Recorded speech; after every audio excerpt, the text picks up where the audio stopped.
औज़ुबिल्लाहिमिनश्शैतानिर्रजीम बिस्मिल्लाहिर्रहमानिर्रहीम। ख्याल टीवी के मोअज़्ज़ज़ नाज़रीन अस्सलाम वालेकुम वरहमतुल्लाहि वबरकातुहू। मैं तुहाडा दोस्त मुहम्मद अली खिज़र ते जनाब मोहतरम अज दी ये व्लॉग वीडियो बड़ी खास वीडियो है तो दोस्तों को गुजारिश है कि वीडियो एंड तक वेखना है ताकि पूरा नज़ारा तुहाडे नाल शेयर किया जा सके। वेख फरीदा मिट्टी खुली, मिट्टी उत्ते मिट्टी डुल्ली, मिट्टी हसे मिट्टी रोवे, अंत मिट्टी दा मिट्टी होवे। मिट्टी हसे मिट्टी रोवे, अंत मिट्टी दा मिट्टी होवे। और फरीदा खाक न निंदियो, फरीदा खाक न निंदियो, जो खाको जेड न को। जींदियां पैरां थले ते मोया ऊपर हो, और मिट्टी विच में गुद्दा होया। मिट्टी मेरा भेस, ओढ़क मिट्टी अंदर जाना। मिट्टी मेरा देश, मिट्टी नाल गुजारा कीता। ना मेरा दरवेश, मिट्टी खिजर द पेका सौरा, बाकी सब परदेस। मिट्टी खिजर द पेका सौरा, बाकी सब परदेस। प्यारे दोस्तों, मैं अपने पिंड के कब्रस्तान के अंदर हाँ। अज जुमरात तुल मुबारक का दिन है और मैं जुमरात को कब्रस्तान का चक्कर लाने वास्ते आईदा है। और अज की वीडियो बनाने का मकसद ये है कि दोस्तों को विखाया जाए कि साडा अंत जिहड़ा है, साडा जिहड़ा आखिरी घर है, वो कब्रस्तान ही है।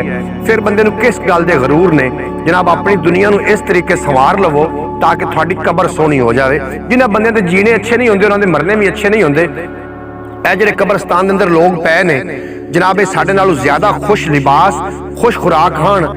कबर सानू पैगाम दे रही है कि जो तुसी कबर दे अंदर आओगे तो कबर दे अंदर बड़ा हनेरा है, इहदी रोशनी और इहदे जिहड़े अखराजात ने कबर दे तुसी दुनिया तो लैके आओगे। मेरी दिल है कि हजरत बाबा यूसुफ शाह साहब सरकार रहमतुल्लाह अलैह जिहड़े कि अड्डा यूसुफ वाले ते जिन्हां दा दरगाह है, उस दरगाह की भी ज़ियारत तुहाडे नाल तुहानूं करवाई जाए। तुसी वीडियो नूं एंड तक वेखना है ताकि पूरा नज़ारा तुहाडे नाल शेयर किया जा सके। अगे चलते हैं तो पूरा नज़ारा तुहाडे नाल शेयर कर दे।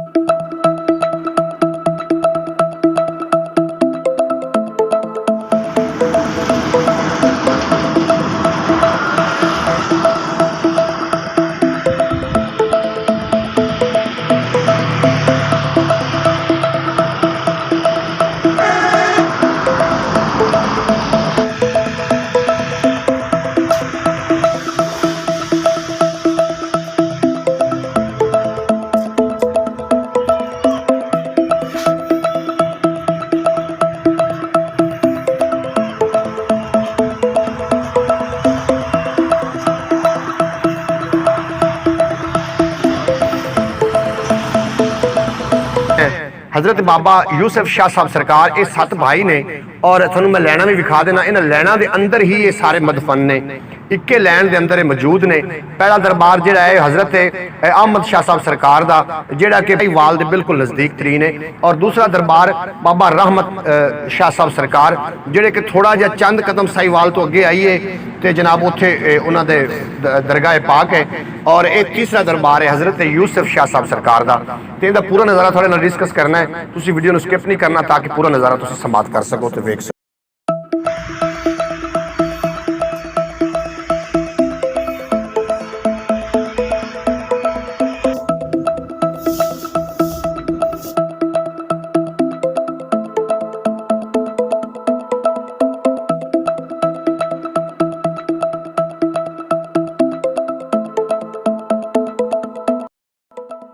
जनाब मोहतरम ये जरा दरबारे पाक है हजरत सैयद बाबा यूसुफ शाह साहब सरकार।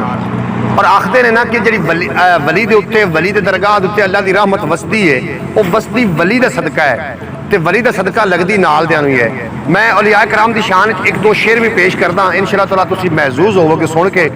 वलियां वाल जो रस्ते जांदे उधर नहीं बदबख्ते जांदे, ਉਹ वलियां दे दरवाजे उत्ते 100 दे कातिल बख्शे जांदे।